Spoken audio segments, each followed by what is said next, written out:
friends, welcome back to my channel, The Vintage Raven. I missed you guys. It's been 3 weeks since I checked in, and a lot has happened during those 3 weeks. I went on vacation, I got engaged, and look what I got. Say hello to Benny. Benjamin. Benny for short, because he is scruffy looking and he looks like a little old man. So he's named after Benjamin Button. Of course, his fur will probably change drastically as he gets older. Sorry about that. But for now, he's our little Benny boy.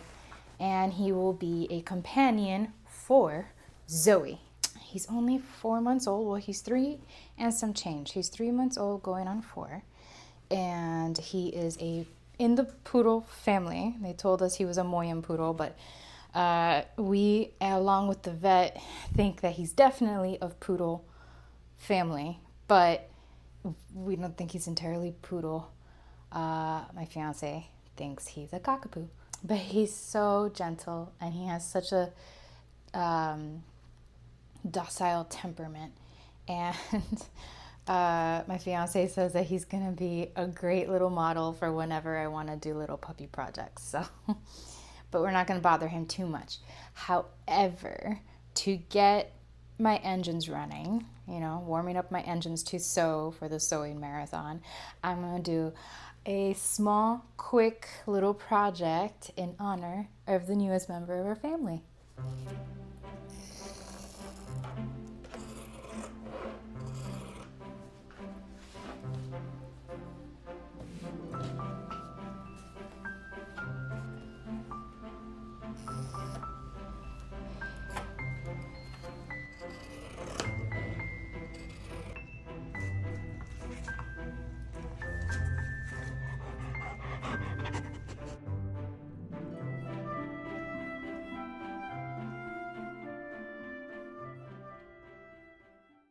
Okay, we're back. Let's make some tops. In the last video, I went over the fabric choices and the pattern choices that I wanted to make for my Vintage Summer Capsule Wardrobe. And I'm wearing the wearable muslin for the first top that we're gonna tackle. In this video, we're gonna tackle 3 tops. Here are the ones that I'm going to work on. And I got like a day. I got a day to do it. So let's get going. Let's discuss the Rockabilly top. I had to make several alterations to it, and there's nothing wrong with the pattern.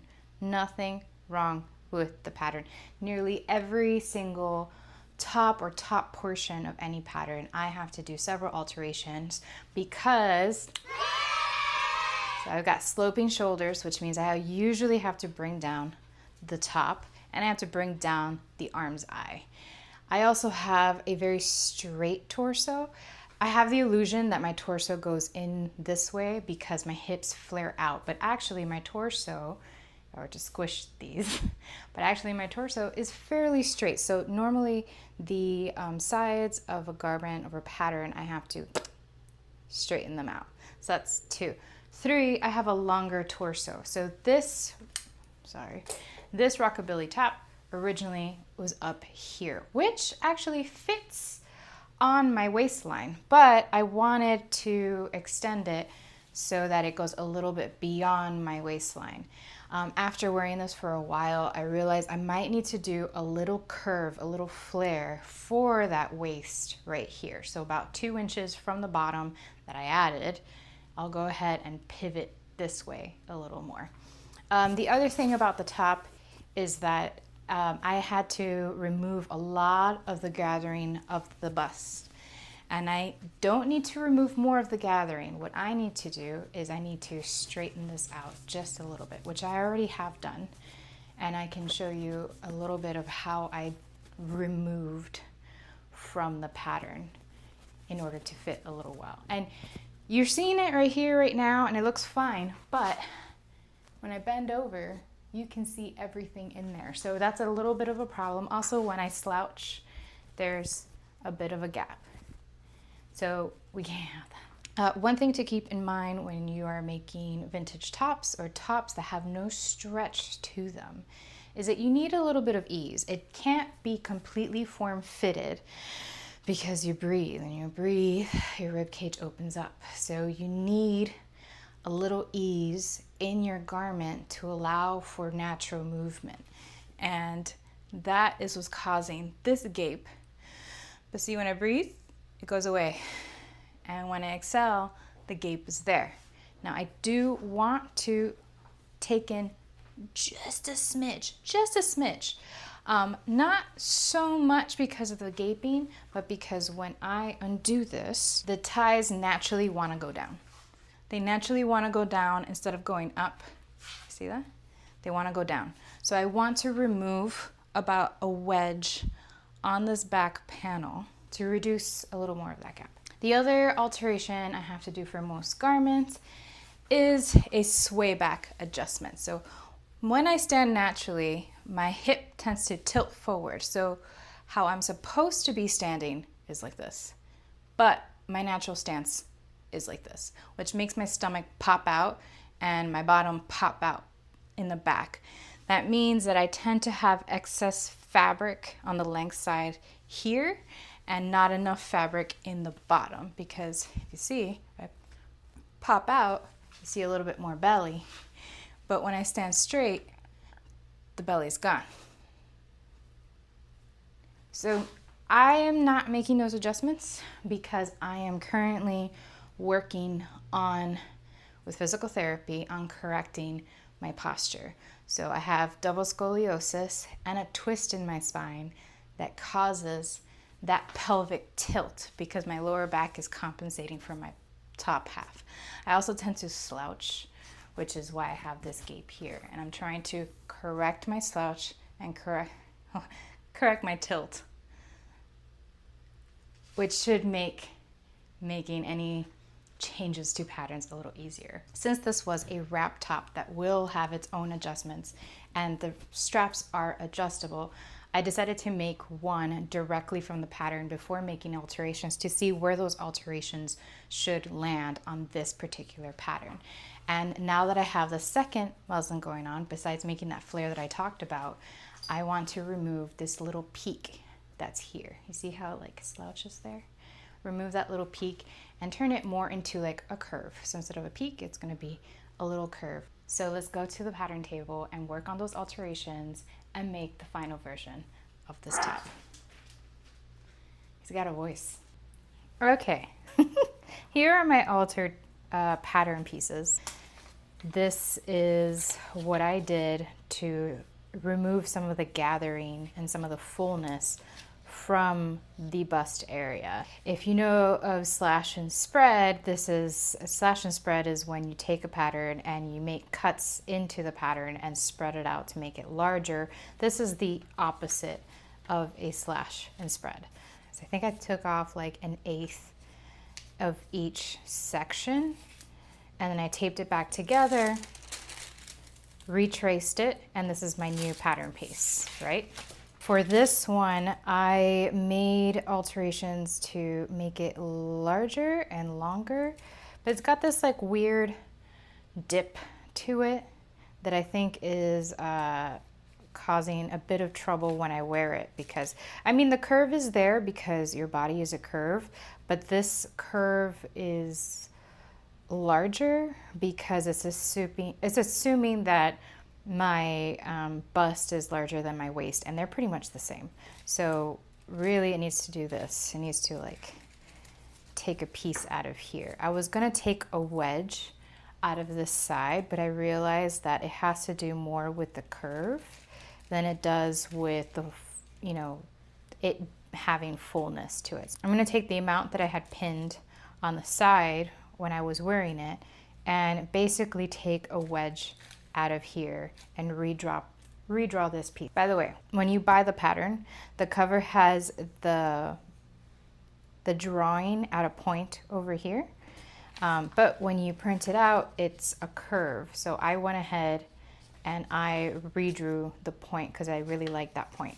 And I got that idea from Liz Von Villas, who has sewn, I think, like 3 or 4 of these. This is the midriff, and I had taken a piece out of here, but I don't think I need to do that anymore. I think this is fine. This is what you use in order to gather the top, which it seems like I I already did that adjustment. I just didn't gather properly. I definitely did not gather properly because see, I already pinned the amount that I wanted to take out of the top, but I clearly did not gather properly. So it's always good to compare your pattern pieces to what you have to make sure that everything's landing where it's supposed to land. The other thing that I needed to adjust is this peak. This peak is this peak, this midriff. So this is the piece that I need to take out and turn more into a curve rather than a peak. And it's really this piece right here, right there.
So this is where we're at. So when I first played with this pattern, I guess because I was thinking sweetheart neckline, this is actually the bottom.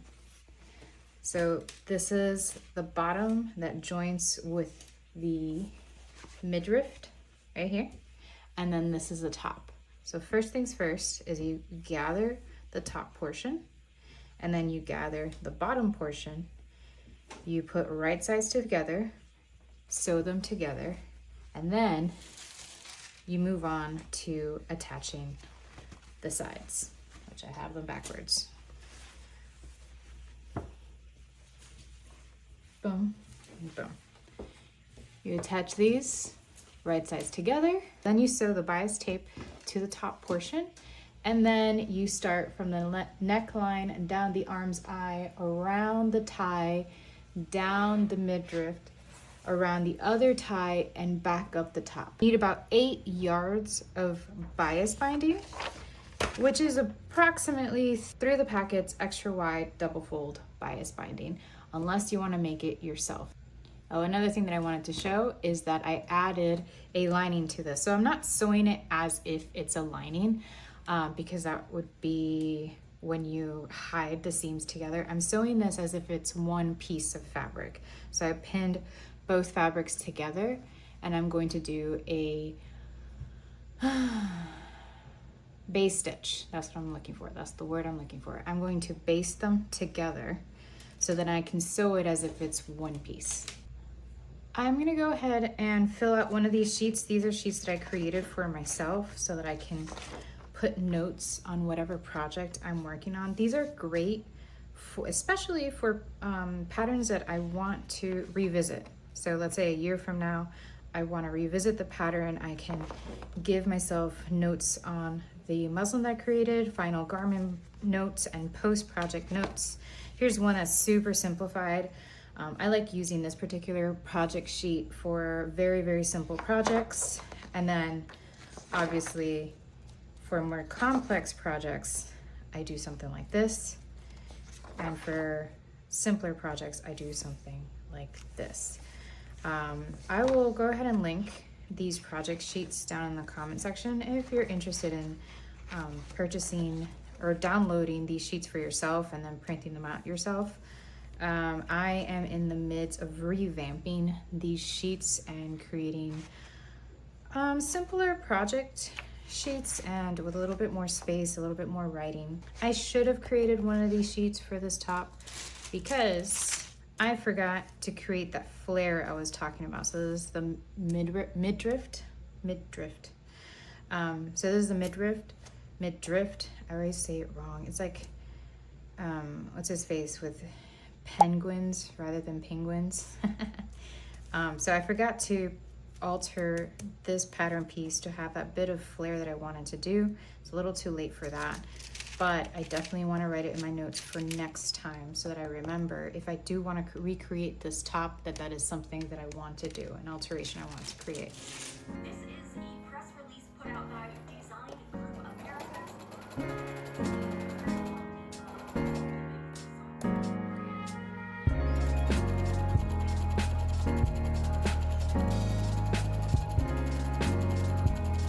I like to I like to tape down the guide. So this is the stay guide for the top of the bodice. I did 2 rows of stitching. It looks like 3 because one of them is holding the lining fabric. What I'm gonna do is I'm gonna pull on the bottom thread and start gathering this. And I want to gather it to the length of this guide. One thing I want to make sure is that the middle is pinned to the middle of this so that there's even gathers on either side. They have you stitch gathers on one side and stitch gathers on the other, but I just decided to do one full width of this. This is the middle. Hold that there, and I'll continue gathering. Well, hello, Glamour Ghouls! If you are new here to my channel, hi, my name is Tina Palmer, and I like to keep everything chic and spooky. Yeah, I know it's been a while, you guys. Listen, you guys don't know, Burbank celebrates Halloween hard every year, and then where are you? I mean, it's gone now. The pumpkin. What are you waiting for? Huh?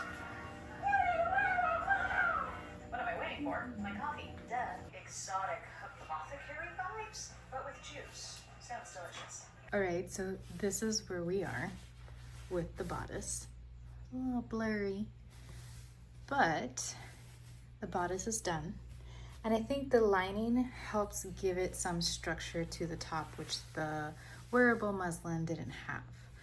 I forgot to put the flare, which I had mentioned before. And I think this gathering is going to work. I think it's going to look very nice.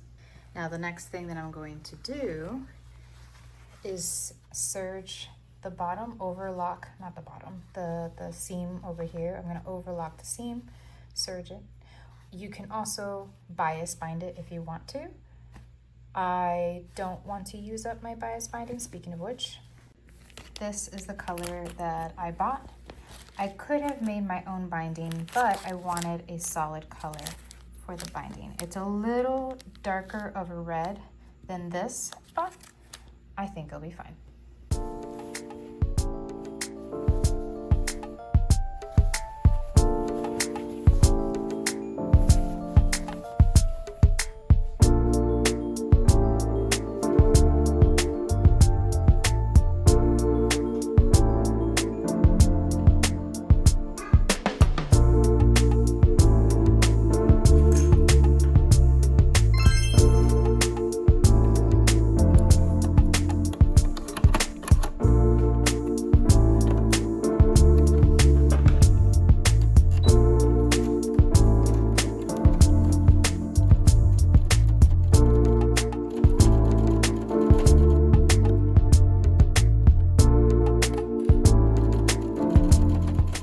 What this is looking like. Now, it's a little clunkier than I would like, but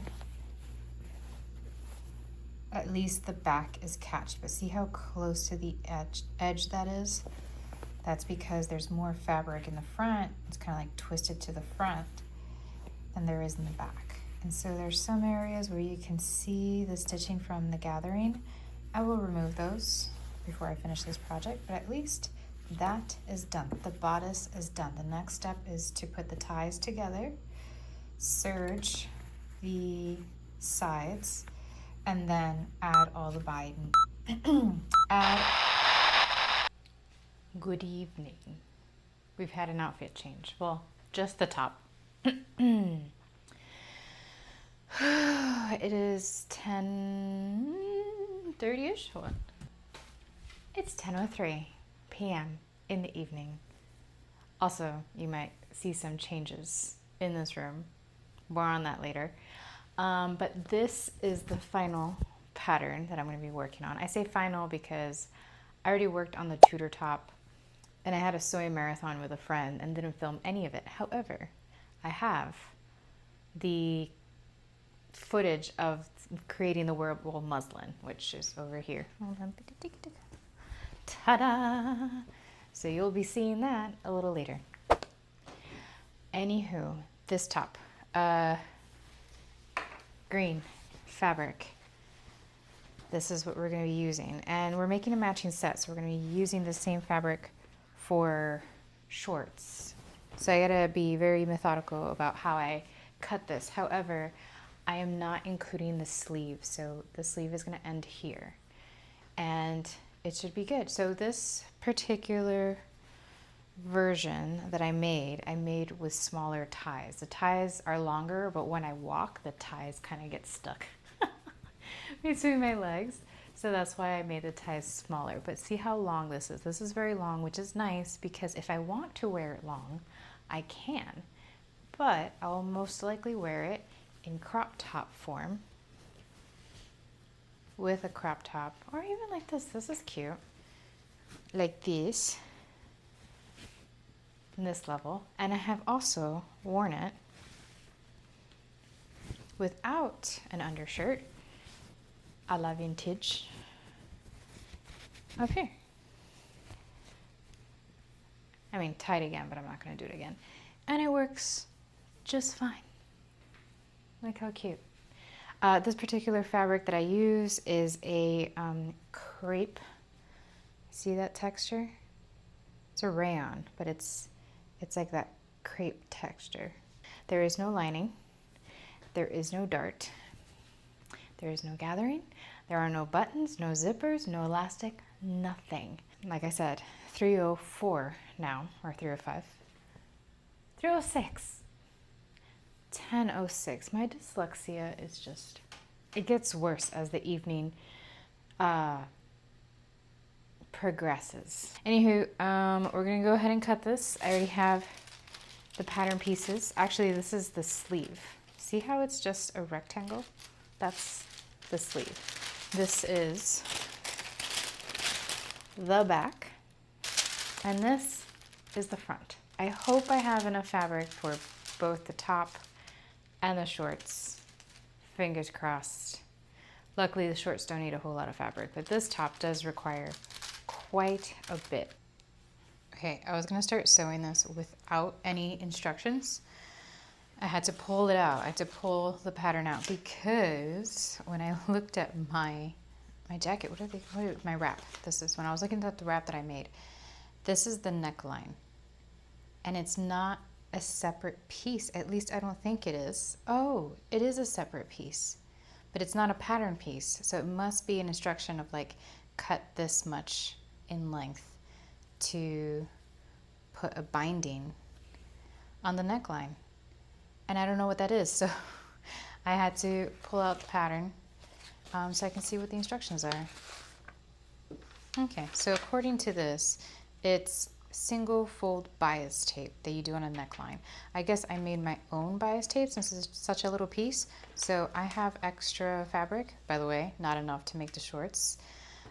Very sad. Plus, if you buy fabric online, because then you remember, you can reorder some more. But I bought this in person, so it's not something I can buy online for the shorts. So it is what it is. I'll have to pick a different fabric for the shorts to match this top.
we're almost done. I think it's midnight. What time is it?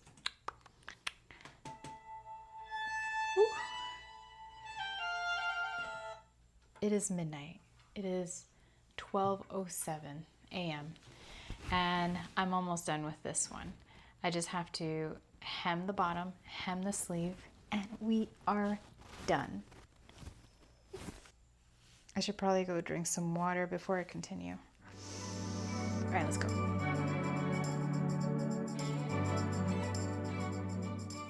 As mentioned before, I don't have footage of sewing the blue version of this top.